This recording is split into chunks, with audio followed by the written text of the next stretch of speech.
పద్దెంది పడిమెట్ల పైకెక్కి గుడికేగు భక్తులకు ఎదురొచ్చే బంగారు స్వామి ఇరుముడులు స్పృశించి శుభమును దీవించి జన బృందముల చేరే జగమేలు స్వామి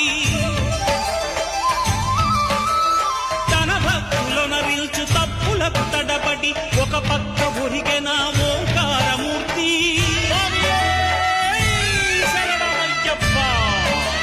స్వాములందరూ తనకు సాయము కాగా ధీమంతుడై లేచే ఆ కన్య స్వామి